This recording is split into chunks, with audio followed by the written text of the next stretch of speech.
Untuk menekan angka penyebaran penyakit mulut dan kuku pada hewan ternak yang semakin meluas, pemerintah Kabupaten Nganjuk menggelar rapat koordinasi percepatan penanganan PMK. Dalam rapat tersebut, Pemkab Nganjuk telah membentuk tim Satgas dan menyiapkan sejumlah program penanganan wabah PMK di Kabupaten Nganjuk. Penyakit ini tidak menular pada manusia. Menindaklanjuti jumlah sebaran kasus PMK di Kabupaten Nganjuk yang terus meningkat drastis hingga mencapai 763 kasus. Pemerintah Kabupaten Nganjuk menggelar rapat koordinasi percepatan penanganan PMK. Rapat yang dipimpin langsung oleh PLT Bupati Nganjuk Marhen Jumadi digelar di ruang rapat Anjuk Ladang Pemkab Nganjuk.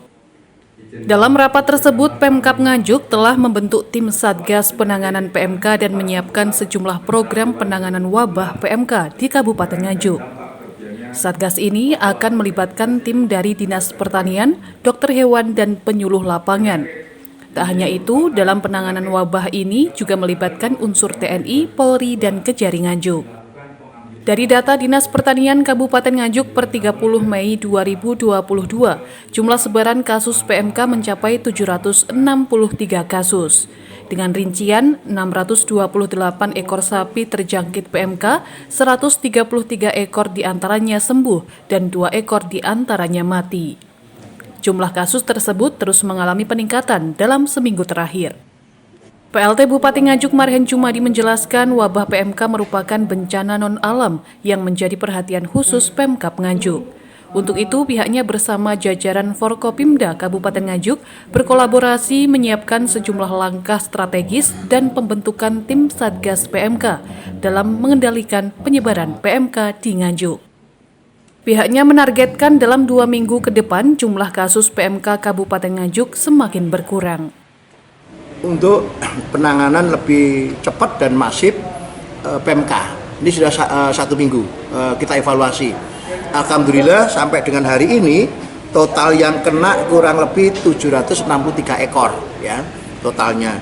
Alhamdulillah yang sembuh di data saya kurang lebih 133 ekor yang sembuh, 2 yang mati.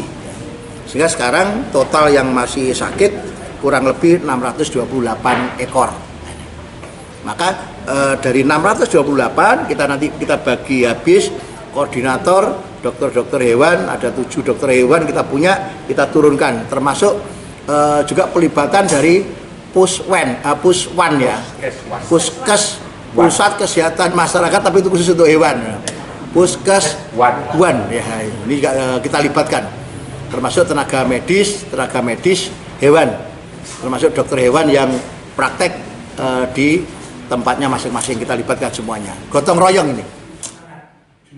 Menjelang Hari Raya Idul Adha, pihaknya menghimbau kepada masyarakat agar tidak panik dan resah dengan wabah penyakit PMK.